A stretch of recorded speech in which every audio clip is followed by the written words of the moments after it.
Good Tuesday evening, everybody. Come on in. It's dinner time, and I am sauteing up some onions because I am going to put some salmon in that pan with it. Got me some Smart Start and olive oil to saute it in. And on the coal burner here, just some corn, a whole kernel of corn, just steaming that.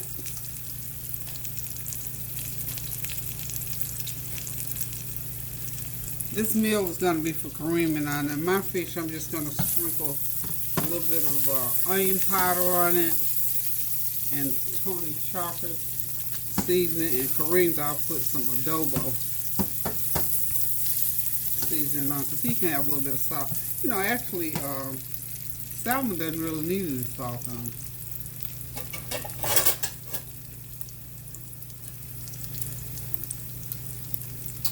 So, I'm about ready to put my salmon in the pan.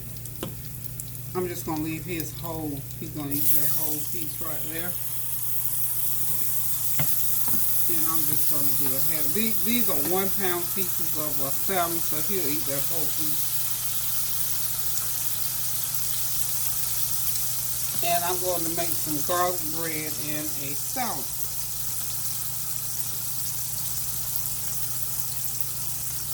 Hit it with a little lemon, tip mine with just a little tiny bit of lemon pepper seasoning and onion powder and Tony chocolate. You know, the Tony chocolate, of course, is no salt at all. Just a lot of good old seasonings in there. Let's go ahead and sprinkle that up really good. Okay.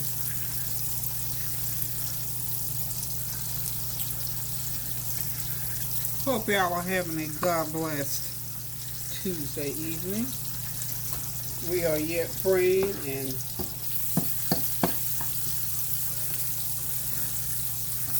trying to make it through this crisis situation time, y'all. Still doing our praying without ceasing. Got this heat on medium high.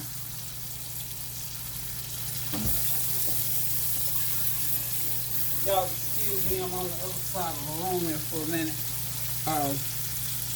I've got some garlic toast ready to go into the microwave. I don't know what is going on in our microwave, but it went out again today, y'all. So I think I'm gonna have to purchase it. Just go ahead and purchase a new one. Anyway, these garlic toast here is for Kareem, and what I did was just right out of the package, put it in some foil, and stick it into the oven and let it not really crisp up because he doesn't like his crispy anyway. So pop it in that oven for about 10 minutes and it'll be ready. Okay. I'm going to do this salmon about 10 minutes on the skin side and 5 on the flesh side, and I think it'll be ready. I'm going to let those onions and peppers continue to saute right there for a few minutes. I'm going to sprinkle just a little bit of lemon pepper on those onions. Hope y'all have had an eventful evening, and by eventful I mean, you know, you found something interesting to do that you enjoy. If your family is home all during the day, hope that you're enjoying your family throughout the day. Hope y'all can have planned some things to keep you busy. I tell you what, today was almost one of those do-nothing days for me. I was supposed to have a doctor's appointment, but all of my doctor's appointments have either been postponed or they just changed the time on them for a little bit. So I mean, I had 3 appointments this week between last Friday and today. They've changed 3 appointments. So I thought I was going to be traveling this morning, but I called. I used wisdom, y'all, before I got out of here, and it was about a 20-30 minute trip. I went ahead and called first before I left out, and they told me that they wanted to change it to a different time. So I said, well, okay. In fact, they put me a whole month out. I didn't like that too much. But what can you say? During these time frames, anything might change. So I tell you what, even the smallest things are going through changes through this crisis. I'm telling y'all. So, I was talking earlier today and just saying, it is so easy to get put out by things that are changing, but everything is changing. It's like a domino effect. Oh, what I had the opportunity to do today, and I thought it was very good. Let me get my tablet so I can get this right.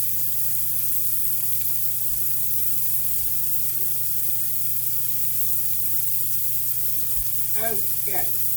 I had the opportunity, y'all, to be a part of a town hall phone conference this afternoon with our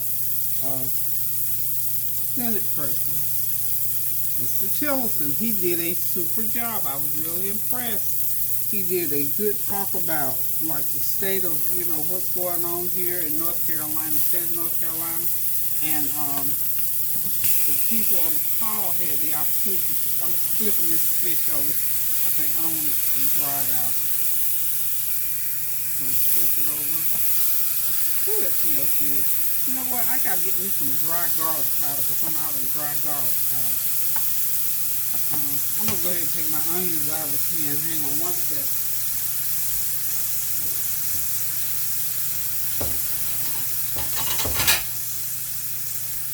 As I was saying, I was selected to be on that phone conference. I guess they just, randomly select people to be on the phone conference. So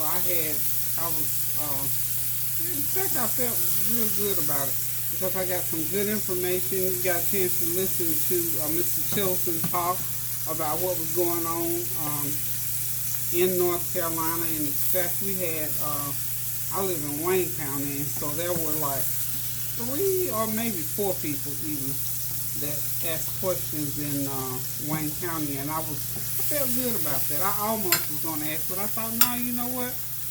I had not been in on that process, so I just, decided that I was going to listen to what my, fellow neighbors had to talk about and see if, some of what they had kind of piqued my interest and answered some questions for me, and it did. It was a really, really good phone call. It lasted about maybe 20, maybe even 30 minutes, but maybe 20 or 30 minutes long. And they talked about things. The questions were asked by different citizens, like I say, in my county and in other counties throughout the state. One person was asking about, of course, the stimulus package. Another one was talking about the, how about the mask, about, supplies in the grocery store, curfews, and the shutting down of different cities. And Mr. Tillerson did a super job in talking about the fact somebody asked, why didn't they just go ahead and shut the state of North Carolina down?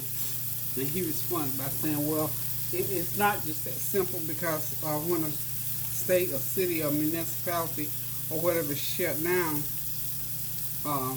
it's ultimately up to the governor. Now, of course, the governor takes whatever the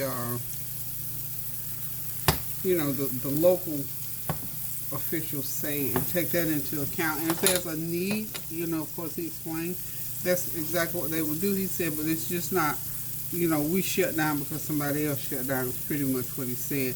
And I thought that made perfect sense.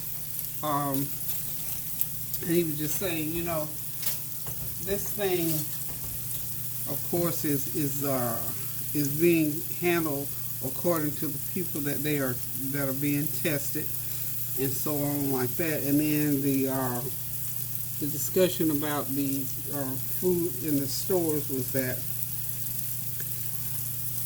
if people would allow the shelves to get stocked, meaning, okay, for instance, if they get merchandise in, not one person, for it not to be a situation where one person say if y'all got, say we'll use 10 loaves of bread. If we get in 10 loaves of bread, one person doesn't need to try to buy 6 loaves of bread. So that means you got 10 people out there, and then you only got 4 more, only 5 people got service hours. So he said, which that makes sense, because the merchandise is going to continually on a rotation be coming back in, maybe not all at one time. So he also made mention that there have been some laws or ordinances passed that if people were caught hoarding or price gouging, is more or less, then they were going to be handled accordingly. And he also warned against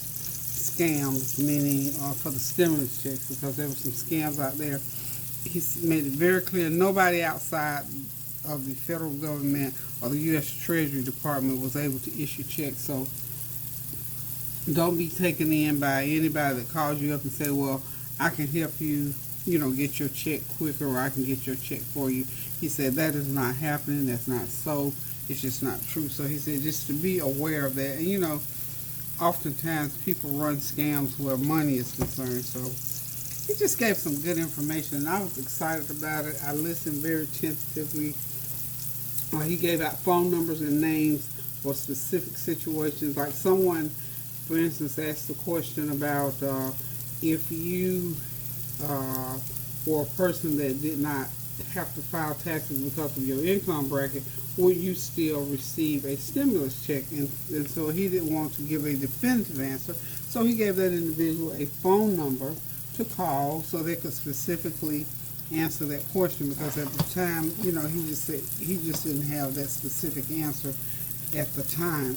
So I appreciate the fact that he was very candid, very honest up front about answering the questions, and those were just some things that you get answered one-on-one. Of course, he expounded rather on some of those situations, which gave us an insight as to how the stimulus checks are going to be handled, and gave a time frame. Hopefully the stimulus checks was going to be out hopefully within the next 3 weeks, and that the Congress will come in, and they've been announcing it all over the news as well. So if you have the opportunity, because the phone call is pretty much, you get a phone call and they say, this is the state of North Carolina, your name has been selected to be a part of a town hall phone meeting.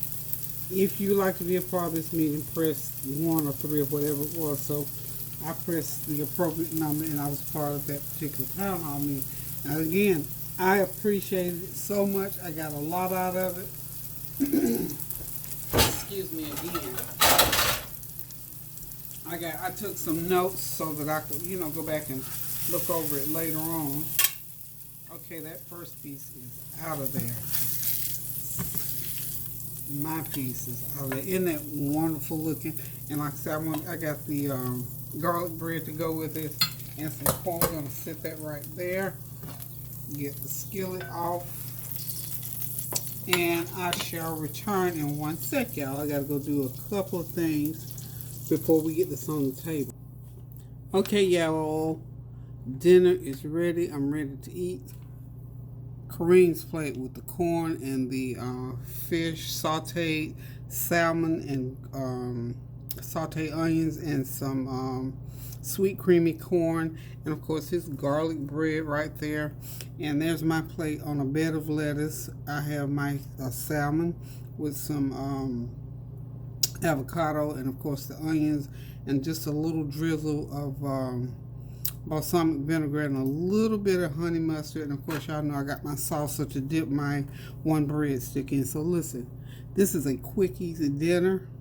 It's kind of healthy on either side, but mine is the most healthy, because I've got just my fish laid on that bed of lettuce and the avocado, some fresh salsa, and of course just one breadstick. And of course Kareem's gonna eat up that 3 slices of garlic bread and a 3/4 of a pound of salmon, and probably about 7 or 8 ounces of corn. So we'll both get ready to sit back, relax, and enjoy our dinner.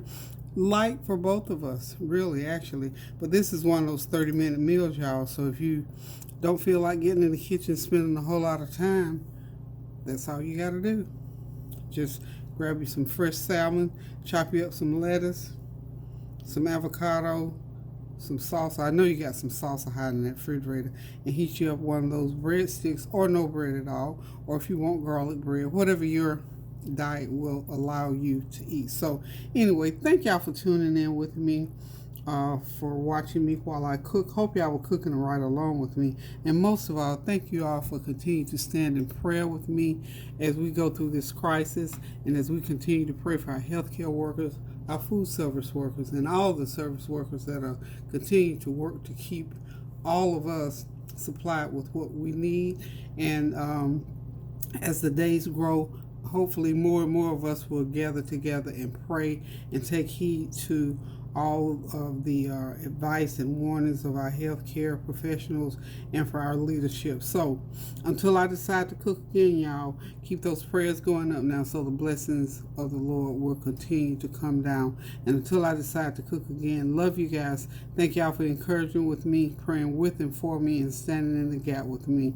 Toodaloo.